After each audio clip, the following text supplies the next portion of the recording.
Court martial की जो कार्रवाई है उसके दौरान लेफ्टिनेंट जनरल फैज हमीद को कानून के मुताबिक तमाम कानूनी हुकूक जो है वो फराहम किए जा रहे हैं। ये भी सरदार हमीद, ये बताइएगा 12 अगस्त 2024 को कोर्ट मार्शल की कार्रवाई बाकायदा तौर पर शुरू की गई। ये बताइए, ये जो फर्द जुर्म है, चार्जशीट है, ये कोर्ट मार्शल है, इतने बड़े ओहदे पर फाइज आर्मी में या इस तरह के किसी भी आस्करी जो अफवाज है इसमें फोर्सेज में, ये इससे पहले कोई इतनी बड़ी कार्रवाई हुई है जो जनरल फैज हमीद के खिलाफ हो रही है? जी बिल्कुल, ये आपने दुरुस्त फरमाया कि पाकिस्तान की तारीख की अगर बात की जाए तो इतने बड़े ओहदे पर लेफ्टिनेंट जनरल और खास तौर पर एक हसास तरीन ओहदे के सरबराह रहे ये पाकिस्तान की ISI जो कि दुनिया में नामवर इंटेलिजेंस इदारा है पाकिस्तान का, उसके सरबराह भी ये रहे हैं। तो ये हिस्ट्री में, पाकिस्तान की हिस्ट्री में पहला मौका है कि किसी इतने बड़े ओहदे पर खासतौर पर लेफ्टिनेंट जनरल लेवल के रैंक के थे और इसके साथ साथ वो ISI के सरबराह होने के नाते ये पहला वाकया है। और यकीनन इसमें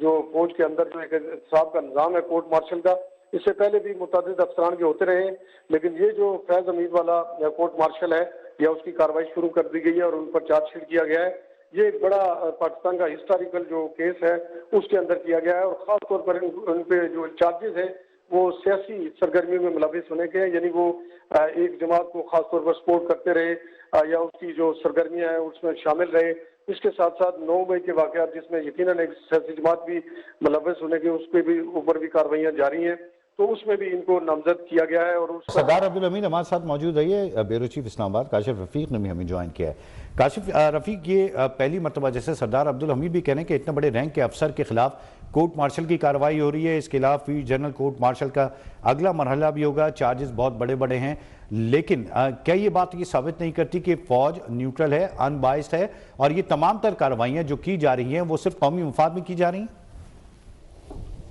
देखिए, ये जो बुनियादी तौर पे फील्ड जनरल कोर्ट मार्शल है जनरल फैज हमीद का, इसके दो एस्पेक्ट है। एक एस्पेक्ट इसका ये है कि पहले फेज में उनका कोर्ट मार्शल जो है वो किया गया और कोर्ट मार्शल जब होता है तो उस वक्त चार्ज बताए जाते हैं मुतलका सर्विंग ऑफिसर को कि आपके ऊपर ये चार्ज है। अगर वो कॉन्फेशनल स्टेटमेंट दे दें, वो कॉन्फेस कर ले, तो उसके बाद फिर कोर्ट मार्शल का प्रोसेस शुरू नहीं होता और उनको वहीं पे जो भी उनका इंटरनल डिसिप्लिनरी एक्शन वो लिया जाता है। और अगर वो उस चार्जेस को एडमिट नहीं करे तो फिर कोर्ट मार्शल की प्रोसेस शुरू होती है, बकायदा कार्रवाई होती है। तो ये पहले उनका कोर्ट मार्शल का कार्रवाई शुरू थी। अब जो दूसरा मरला है वो ये कि बकायदा उनकी चार्जशीट फ्रेम कर दी गई है।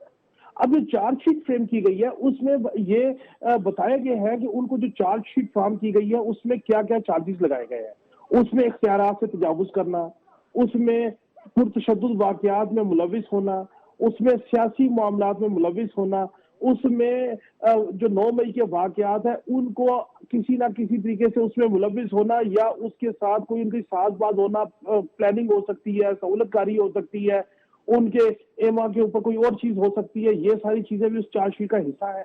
अब ये तमाम चीजें जो सी हैं इनके ऊपर भी तफ्तीश जारी है और ये चार्जशीट जब फ्रेम कर दी गई है, और एक चीज बड़ी इंपॉर्टेंट है कि उनको जब चार्जशीट फॉर्म कर दी गई है तो इसका मतलब यह है कि इस चार्जशीट के बाद बकायदा ट्रायल का सिस्टम शुरू होगा और उनको कानूनी जो भी तकाजे हैं, सेट पैटर्न है वो दिए गए हैं ताकि वो अपनी चार्जशीट को दिफा करें या उसको डिनाइल करें या उनके जो एविडेंस उनके खिलाफ है उनको कंट्राडिक्ट कर सके और उसके बाद फाइनल कंक्लूजन होगा, सजा और जजा का फैसला होगा। ये बिल्कुल ऐसे ही है जैसे 9 मई के वाकयात में फर्द जुर्म आयद कर दी गई बहुत सारे सियासी रहनुमाओं के ऊपर, बशमुल बानी तहरीक इंसाफ, और जो जब फर्द जुर्म आयद कर दी जाती है सेहत जुर्म से मुलजमान इनकार करते हैं यूजुअली, उसके बाद फिर एविडेंसेस और शहादतों का सिलसिला शुरू होता है और उसके बाद फाइनल ट्रायल का कंक्लूजन होता है। इस सारे सिलसिले में एक चीज बड़ी इंपॉर्टेंट है कि जो सियासी पुरतशद्दुद वाकयात थे, जो 9 मई की साजिश थी, जो मामलात थे, उनके सॉलिड एविडेंस आ जाते हैं सामने और ये तय हो जाता है कि 9 मई के वाकयात में जनरल फैज हमीद जो है वो उनके मुलविस होने की किसी ना किसी तौर पे वाज़ेह शवाहिद भी मौजूद हैं। तो 9 मई के वाकयात करने वाले जो लोग थे वो भी अंडर ट्रायल है। तो ये जब आपस में पॉइंट इंटीग्रेट हो जाएगा, जब ये तय हो जाएगा, शवाहिद बता दिए जाएंगे कि ये 9 मई के वाकयात में जनरल फैज हमीद का किरदार कितना था, बानी तहरीक इंसाफ का किरदार कितना था और जो जो बाकी प्लानिंग करने वाले अकाबरीन थे उनका किरदार कितना था। तो ये सारे का सारा एक वो मामला है। इसको आप उस एंगल से अगर देखेंगे कि इधर से सियासी तौर पर ट्रायल चल रहा है, उधर से जनरल फैज हमीद का ट्रायल चल रहा है, और जो चार्जशीट फ्रेम की गई है इसमें बाकायदा ये मेंशन किया गया है कि उन्होंने इख्तियारात और सरकारी वसाइल का गलत इस्तेमाल किया है, अफराद को नाजायज नुकसान पहुंचाना शामिल है। ये बड़ी इंपॉर्टेंट चीज है कि आपने अपने दौरे इक़्तिदार में किन किन लोगों को जाती पसंद नापसंद की बुनियाद पे, अनाज की बुनियाद पे, सियासी विक्टिमाइजेशन की बुनियाद पे आपने लोगों को नुकसान पहुंचाया, वो चार्ज भी इसमें शामिल है। इसके अलावा जो दूसरी बड़ी इंपॉर्टेंट चीज है वो ये है कि मुल्क में इंतशार और बदअमनी से मुतालिक जो पुरतशद्दुद वाकयात है। अब 9 मई के वाकयात में फौज के स्ट्रेटेजिक पॉइंट जो है उनके ऊपर जो है वो बाकायदा लोगों ने हमला किया, बलवा हुआ, और उन तमाम चीजों को भी अगर देखा जाए तो फिर कहीं ना कहीं इंटीग्रेट होता है। इसी तरह 9 मई में जो पुरतशद्दुद वाकयात हुए, बदअमनी हुई, स्ट्रेटेजिक पोजीशन को जलाया गया, उनको खाद किया गया, वो लोग अगर ये तमाम की तमाम 9 मई के वाकयात की प्लानिंग में या उनकी सहूलतकारी में जनरल फैज हमीद की कोई ना कोई इन्वॉल्वमेंट है जिसके ऊपर इलादा से तफ्तीश हो रही है, और अगर ये मुलविस होने के शवाहिद मुयस्सर आ जाते हैं और उसकी बिना के ऊपर चीजें आगे गो थ्रू होती है, तो फिर याद रखिएगा कि बानी तहरीक इंसाफ और उनकी पार्टी के दीगर अकाबरीन जो है वो भी ज्यादा स्ट्रांगली उनके ऊपर चीजें होंगी। अब बिल्कुल ये अंडरस्टूड है, लेकिन काशिफ ये जरूर बताइएगा कि 12 अगस्त 2024 से आज जो है दिसंबर चल रहा है, 4 महीने से ज़्यादा का वक्त हो चुका है। इस 4 महीने के अंदर जब उनको कोर्ट मार्शल की कार्रवाई शुरू हो गई तो ये बताइएगा कुछ और गिरफ्तारियां भी अमल में आई हैं इस इदारे के अंदर, और साथ ही साथ कुछ सियासी गिरफ्तारियां भी अमल में आई, उसके बाद क्या? देखिए, सियासी गिरफ्तारियां तो मैक्सिमम हुई हुई हैं, और उसमें जो 20-25 लोग हैं जो इश्तिहारी हैं वो अभी तक काल गिरफ्तार नहीं हुए। मुराद सईद है, जुल्फी बुखारी और बहुत सारे लोग हैं जिन्होंने, कुछ लोग ऐसे जो गिरफ्तार हो चुके, कुछ ऐसे जो इश्तिहारी हैं, तो उनमें तो अभी तक कोई सॉलिड ऐसी चीज सामने नहीं आई है। अलबत्ता ये जरूर चीजें हैं कि ऑन अदर साइड इदारों में जो जनरल फैज हमीद है उनका जो कोर्ट मार्शल का प्रोसेस है वो हमने देखा कि जनरल फैज हमीद का कोर्ट मार्शल का जो प्रोसेस है वो चल रहा है। अब इदारे के अंदर मैंने आपको पहले भी गुजारिश की अपने देखने वालों को फिर बताता चलूं कि देखें एक प्रोसेस है, प्रोसेस के तहत जिस यूनिफॉर्म ऑफिसर के ऊपर कोई एलिगेशन आता है वो एलिगेशन अगर एडमिट हो जाए तो फिर कोर्ट मार्शल नहीं हुआ करता, फिर उसके खिलाफ डिसिप्लिनरी एक्शन लेके उन चीजों को वैसे ही हैंडल किया जाता है। और अगर कोई अपने ऊपर लगने वाले इल्जामात को कंट्राडिक्ट करता है, काउंटर करता है, और समझता है कि उसको मैं मजीद जो है वो करना चाहता हूँ, दिफा करना चाहता हूँ, तो फिर कोर्ट मार्शल का प्रोसेस शुरू किया जाता है। अभी तक आज की डेट तक जनरल फैज हमीद के कोर्ट मार्शल के हवाले से जो डेवलपमेंट आई है, तो उनको चार्जशीट कर दिया गया है, ये बिल्कुल ऐसी है जैसे 9 मई के वाकयात के ऊपर हद जुर्म आयद कर दी गई है। तो उस प्रोसेस को इनिशिएट कर दिया गया, उन्हें कानूनी मुआवनत जो है वो भी फराहम की जा रही है, और ये तवक्को की जा सकती है कि जल्द ही जो सजा और जजा का फैसला है वो कर दिया जाएगा, और इसके हवाले से जल्द ही कोई ना कोई फैसला सामने आ जाएगा। और जैसे वो फैसला सामने आएगा उसके बाद ये भी मालूम हो जाएगा कि इस चार्जशीट में जो चार्ज फ्रेम किए गए हैं उसके को एविडेंस है तो वो किस हद तक है। और एक बात जो है वो ये बिल्कुल जरूरी है कि चार्जशीट में चार्ज फ्रेम किए गए हैं, अगर उनकी इन्वेस्टिगेशन में उनके जो मुहर्रिकात हैं, जो एविडेंसेस हैं वो कमजोर हो, तो फिर इस तरीके की जो प्रेस वो जारी नहीं हुआ करती है। सो ये पहले इन्वेस्टिगेशन होती है, तमाम एविडेंसेस इकट्ठे किए जाते हैं, और मुमकिन तौर पे इस कोर्ट मार्शल और इस चार्जशीट के फ्रेम करने से पहले वो बहुत सारे ऐसे एविडेंसेस, बहुत सारे ऐसे गवाहान, बहुत सारी ऐसी चीजें जो है वो इदारे ने कलेक्ट कर ली हो, जिसके बाद ये चार्जशीट जो है वो फ्रेम की गई है। जी अच्छा, ये भी बताइएगा जो चार्जशीट हो जाती है उसके बाद सारी तफ्तीश हो जाती है, और जाहिर है जब इतने एविडेंस से जब ही गिरफ्तारी अमल में आई और कोर्ट मार्शल की कार्रवाई शुरू हुई, तो जब इनको सज़ा दी जाती है तो क्या ये पब्लिक किया जाता है कि किन किन इल्ज़ाम में इनको सज़ा दी गई? क्योंकि ये तो नेशनल सिक्योरिटी का मामला है ना, इतनी बड़ी पोस्ट पर कोई शख्स रह रहा हो और उसके खिलाफ इस तरह की कार्रवाई हो, तो क्या ये पब्लिक की जाती है?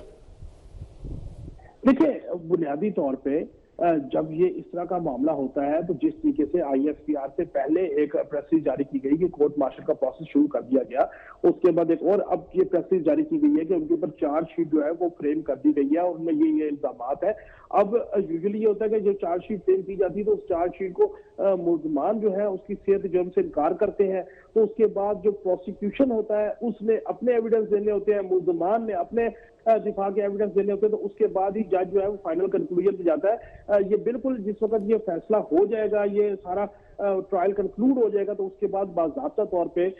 ISPR की एक प्रेस रिलीज के जरिए ही बताया जाएगा कि चार्ज फ्रेम किया गया और चार्ज फ्रेम करने के बाद ये चार्जेस थे और इन चार्जेस में ये इतनी मजबूरी तौर पे या इतनी सजा दी गई है और वो सारी चीजें जो थी वो बाज़ाब्ता तौर पे एक इदारे का डिसिप्लिन है, उस डिसिप्लिन के तनाजुर में जो है मैं समझता हूँ कि वो चीजें देंगी। लेकिन एक बात जो अभी तक सिर्फ हंच की बुनियाद पे थी, गुफ्तगू थी, जराए की बात थी, एनालिसिस किया जा रहा था कि शायद 9 मई के वाकयात में फैज हमीद और बानी तहरीक इंसाफ के आपस में कोई कोलैबोरेशन थी, कोई प्लानिंग थी, कोई वे वर्किंग थी, ये सिर्फ हंच की बात थी। अब हम ये कह सकते हैं कि बाज़ाब्ता तौर पे जो चार्जशीट फ्रेम की गई है उसमें एक एक्स DG ISI, एक फौज के जनरल जो है वो मुल्क में इंतशार, पुरतशद्दुद वाक़यात और डिस्टेबलाइजेशन में मुलविस पाए गए हैं, उसकी चार्जशीट ये कहती है। और उसके बाद जो है वो लोगों को नाजायज नुकसान पहुंचाने का भी उन्होंने जो किया। ये एक मैं समझता हूँ कि एक ऐसा प्रेसिडेंट है कि फौज के अंदर अगर कोई डिसिप्लिन से बियॉन्ड जाके किसी लोगों को नुकसान पहुंचाएगा, अपने इख्तियारात का नाजायज इस्तेमाल करेगा, तो उसके ऊपर भी जो है वो इस तरह की कार्रवाई हो सकती है। और बिल्कुल इसमें जो भी सूरत-ए-हाल होगी, जो भी कंक्लूजन होगा फैसले का, वो बाकायदा तौर पे ISPR की प्रेस रिलीज के जरिए जो है वो रिलीज किया जाएगा, अवाम को बताया जाएगा और कि कितना क्या क्या चार्ज जो है वो इस्टेब्लिश हुआ, उस चार्ज में क्या क्या सजाएं हैं और मजबूरी तौर पे क्या सजा या जजा का फैसला हुआ, यानी कि सजा हुई या वो बरीअत हुई। दोनों सूरतों में जो है प्रेस रिलीज के जरिए ISPR जो है बाकायदा आगाह करेगा। जी अच्छा काशिफ, ये भी बताइएगा, chief of army staff general Syed Asim Munir जब से इस पोस्ट पर आए हैं तो उन्होंने हमेशा ये बात की कि एहतिसाब और वो भी इदारे के अंदर होगा और ये बात प्रूव कर रही है जो अब कार्रवाई हुई। ये बताइए कितना बड़ा मैसेज है सोशल मीडिया, बिलखुसूस जो फॉरेन में हैं, ओवरसीज़ पाकिस्तानीज हैं जो बेचारे जो सोशल मीडिया से इन्फ्लुएंस होकर मुल्क के खिलाफ, इदारों के खिलाफ बातें करते हैं, उनके लिए कितना बड़ा मैसेज है कि एक इदारा अपने अंदर भी एहतिसाब कर रहा है तो अब कोई भी बख्शा नहीं जाएगा और मुल्क के खिलाफ कोई भी बात बर्दाश्त नहीं की जाएगी। अच्छा, इसमें ना एक चीज बिल्कुल मलूज़ खातर रहनी चाहिए कि इदारे जो डिसिप्लिन फोर्सेज है, इसमें एहतसाब का अमल जो है वो कंटिन्यू चल रहा होता है।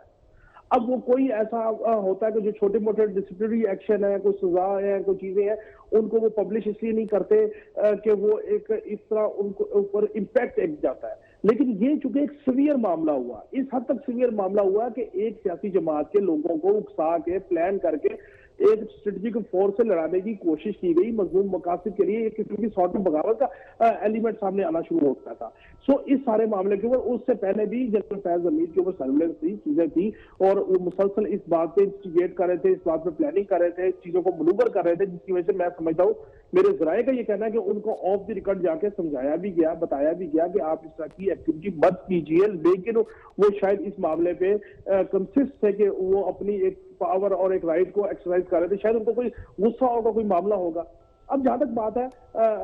चीफ ऑफ आर्मी साहब सैयद जनरल आसिम मुनीर साहब, देखें ये एक बड़ा क्लियर कट मैसेज है फौज की तरफ से, ये बड़ा क्लियर कट मैसेज है सिपा सलार की तरफ से, और वो मैसेज एक है कि अगर फौज ने अपने एक्स DG ISI, अपने एक लेफ्टिनेंट जनरल को इस तरीके से लोगों को नुकसान पहुंचाने, तशद्दुद वाकयात, बदअमनी की सहूलतकारी और 9 मई जैसे वाकयात के अंदर जो भी सारी चीजें हैं उनके हवाले से अगर फौज ने इतना बड़ा स्टेप लिया है और अगर एक्स DG ISI और जनरल के खिलाफ एहतसाब हो रहा है, तो याद रखिए फिर हर किसी का एहतसाब होगा और हर किसी को अपने अपने इदारों में एहतसाब करना पड़ेगा और एहतसाब के बगैर अब चीजें आगे नहीं चलेंगी। क्योंकि एक बड़ा मसला है पाकिस्तान का, यहाँ पे लोगों के दिल ये बना दिए गए हैं कि आप जो मर्जी कर लें, कोई पकड़ने वाला नहीं है, कोई एहतसाब नहीं होगा। सो एहतसाब के अमल को मजबूत करने के लिए, मरबूत करने के लिए और इसकी रविश और रिवायत को माशरे में फैलाने के लिए और लेके चलने के लिए मैं ये समझता हूँ कि उस इदारे ने अपना एक बड़ा स्टेप लिया है जिसके हवाले से लोगों का ये जहन था कि शायद आज तक वहां पर तो एहतसाब हुआ नहीं, एहतसाब होता हुआ नजर नहीं आया। तो मैं ये समझता हूँ उन तमाम लोगों को, उन तमाम इन्फ्लुएंसर को, उन तमाम बोलने वालों को, लिखने वालों को, बात करने वालों को, पॉलिटिकल लोगों को ये बात जो है वो बड़ा रोजे रोशनी की तरह अया हो गई है कि अगर फौज ने अपने जनरल लेवल के जो लोग हैं उनका एहतसाब का बबांगे दौल अमल शुरू कर दिया है तो फिर एहतसाब सबका होगा और सबको जवाब देना पड़ेगा। जो भी मुल्क की सलामती के खिलाफ इंतशार को प्रवोक करेगा और बदअमनी को प्लान करेगा उसको बिलखसूस कटहरे में खड़ा होना पड़ेगा। जी अच्छा काशिफ, ये भी बताइएगा, एक जानब हम देख रहे हैं कि जो है फौज जो है या जितने भी मिलिट्री कोर्ट्स हैं वो अपना काम कर रहे हैं, लेकिन दूसरी जानब सुप्रीम कोर्ट में भी पटिशन दायर कर दी गई है और गुज़िश्ता दिनों भी मिलिट्री कोर्ट के हवाले से एक फ़ैसला आया है। इस तमाम तर सूरत हाल में क्या ये बताइएगा, जनरल फैज़ हमीद के ऊपर अगर फ़र्द जुर्म आयद हो गई और इल्ज़ाम साबित हो गया और उनको सज़ा हो गई तो क्या वो भी मुतालिका अदालतों से रुजू कर सकते हैं? देखिए, ये सेट प्रोसीजर जो है उसको जारी बात है वो अडॉप्ट कर सकते हैं, उसके बाद उनको रेमडी मिले ना मिले वो एक अलग बात है। लेकिन अल्टीमेट बात है कि जो बात आपने की कि आईनी को बेंच के सामने ये दरखास्त जो पिटीशन है वो बिल्कुल मौजूद है कि सिविलियंस का ट्रायल मिलिट्री कोर्ट में हो सकेगा या नहीं हो सकेगा। 12 ट्रायल मुकम्मल हो चुके हैं, सजाएं जो होती हैं वो सुनाने से सुप्रीम कोर्ट ने रोका हुआ है और सुप्रीम कोर्ट बाकायदा इसके ऊपर रोजाना की बुनियाद पर हेयरिंग कर रही है और सुप्रीम कोर्ट की उस हेयरिंग के तनाजुर में अगर परमिशन मिल जाती है तो फिर वो मिलिट्री कोर्ट जो है वो सजाएं सुना सकेंगे। जब तक वो पिटीशन मुकम्मल नहीं होगी उसके ऊपर बात करना वक्त से पहले मुमकिन नहीं है। लेकिन जैसे ही मिलिट्री कोर्ट से जनरल फैज हमीद को सजा और सजा का जो मामला है वो क्लियर हो जाता है तो उसके बाद अल्टीमेटली उनके पास भी कानूनी रेमेडी होगा कि वो अपनी सजा को अपर कोर्ट में चैलेंज कर सकते हैं और उस अपर कोर्ट को चैलेंज करने के बाद वहां से उन्हें क्या रिलीफ मिलता है, क्या रिलीफ मुयसर नहीं आता, ये तो वक्त बताएगा। लेकिन अभी ये बात बहुत दूर की है, अभी तो इब्तदाई तौर पर इनका खुद जब कंक्लूजन होगा, फैसला होगा, तो मामला सामने आएगा। अभी तो ये बात भी कहना कबल वक्त है कि जनरल फैज हमीद को सजा होगी, बरी होंगे, क्या सजा होगी, किस नौयत की सजा होगी, कैसे होगी, ये भी कबल वक्त अभी मामला अंडर ट्रायल है। तो मैं ये समझता हूँ कि जिस वक्त तक ये ट्रायल मुकम्मल होके फाइनल थॉट सामने नहीं आई थी उस वक्त तक फर्दर कानूनी रेमेडीज के ऊपर बात करना मुनासिब नहीं। अच्छा, ये भी बताइएगा कि मजमूई तौर पर अगर जनरल फैज़ हमीद की पर्सनैलिटी देखी जाए तो वो इतने बड़े ओहदे पर फाइज रहे और उस वक्त जो उनके सियासी रवाबित थे वो सबके सामने हैं, तो उनकी जो जाहिर सी बात है वो तमाम तर काम वो खुद तो नहीं कर सकते होंगे। सहूलतकारी के हवाले से कुछ इल्म हो सका है कि उनकी सहूलतकारी के हवाले से क्या और लोगों को भी गिरफ्तारी अमल में आएगी, आ चुकी है? और साथ साथ ये भी बता दीजिएगा इस तमाम तर केस का जो अब चल रहा है, ये जो कोर्ट मार्शल का मामला है, ये कब तक फाइनलाइज होने की तवक्को है? जहाँ तक बात आपके कोर्ट मार्शल के कंक्लूड होने की बात है, ये इतना आसान काम नहीं होता। बड़ी इन्वेस्टिगेशन होती है, बड़े सॉलिड एविडेंस इकट्ठे करने पड़ते हैं, बड़ी चीजें सामने लानी पड़ती हैं, उसके बाद ही सजा और सजा का फैसला होता है। क्योंकि इंसाफ के मामला को, चीजों को पूरा देखना पड़ता है कि कोई लूप ना रह जाए, किसी के साथ ज्यादती ना हो जाए। दूसरी बात जहाँ तक आपकी है कि सहूलतकारी, देखिए एक डिसिप्लिन इदारे में प्रॉब्लम ये होता है कि आपको जब इमीडिएट बॉस को ही ऑर्डर पास करना होता है तो जो सबॉर्डिनेट है उसने बहरहाल उसको ओबे करना होता है। अब देखना ये है कि क्या आपके जो दीगर लोग थे जो इसके मुहर्रिक थे, आपने उनको किस हद तक इस्तेमाल किया, किस हद तक जायज इस्तेमाल किया, किस हद तक जायज इस्तेमाल किया। एक ये भी मेरी जाती राय है, इसमें यह भी इम्कान है कि जिन लोगों को इस्तेमाल करके उस वक्त अपने ओहदे का इस्तेमाल करते हुए फैज हमीद साहब ने लोगों को इस्तेमाल किया, लोगों से इलीगल एक्टिविटी करवाई, लोगों को नुकसान पहुंचाने की एक्टिविटी कराई, जो एक्टिविटी इन्होंने करवाई होगी, हो सकता है कि उनमें से बहुत सारे लोग जो है वो वादा मागुआ बन चुके हो सकता है उनमें से बहुत सारे लोगों ने जो है वो एविडेंस दिए हो कि जी हम उस वक्त मजबूर थे कि उस वक्त के हमारे जो इमीडिएट बॉस थे उन्होंने हमसे ये काम करवाए। तो असल मामला ये नहीं है, मामला ये नहीं है कि आप जब ओहदे पे थे तो फिर आपने क्या किया। मामला ये है कि आप जब ओहदे से सुबुकदोश हो गए तो क्या उसके बाद भी आपने अपनी इन्वॉल्वमेंट जारी रखी, क्या उसके बाद भी आपने इदारों के ऊपर